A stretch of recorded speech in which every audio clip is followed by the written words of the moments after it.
बिस्मिल्लाहिर्रहमानिर्रहीम। स्टूडेंट, आज जो हम पढ़ेंगे वो ब्लैक बॉडी के बारे में होगा। Black body radiations. What are the black body radiations? A body which can emit and absorb all type of radiation is called black body, and radiations are called black body radiations. Black body radiations are called cavity radiation also. Construction of a black body में जो हमने बात करनी है, construction के लिए हमने एक non reflecting material, solid material लेना है। उसमें हमने रेडिएशन को इंटर करने से पहले अंदर से ब्लैक मटेरियल से कोट कर देना है। इसके बाद अगर रेडिएशन स्मॉल होल से दाखिल होंगी तो वो काफ़ी मरतबा रिफ्लेक्ट होने के बाद कम्प्लीटली अब्जॉर्ब हो जाएंगी। सिमिलरली अगर रेडिएशन एस्केप करेंगी वो भी उसी स्मॉल होल से ही करेंगी, और जब अब्ज़ॉर्ब होंगी वो भी किससे होंगी? उसी स्मॉल होल से।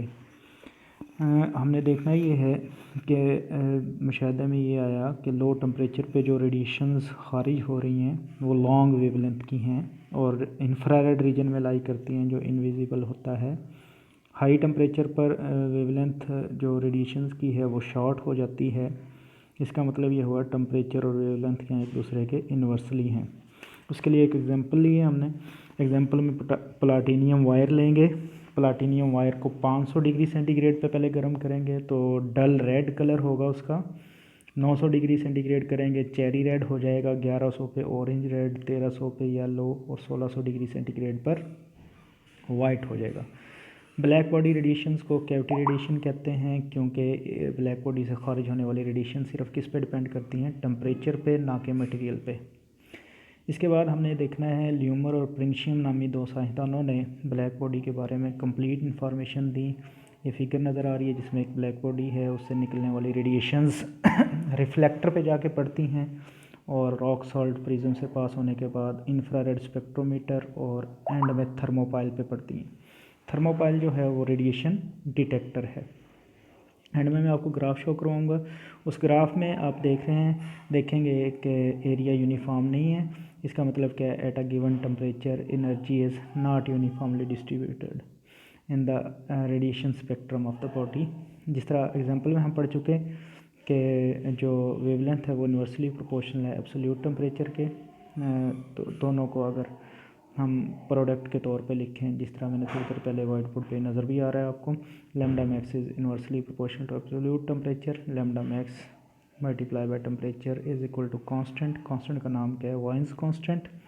और वाइन्स कांस्टेंट की वैल्यू 2.9 क्रॉस 10⁻³ मीटर केल्विन। इसके साथ हमने देखना है तीसरा पॉइंट ये है कि for all wavelength an increase in temperature cause increase in energy emission, the radiation intensity increase. और चौथा पॉइंट जो है वो स्टीफन लॉ के बारे में है जो कि कहता है कि energy radiated per second is directly proportional to 4th power of kelvin temperature.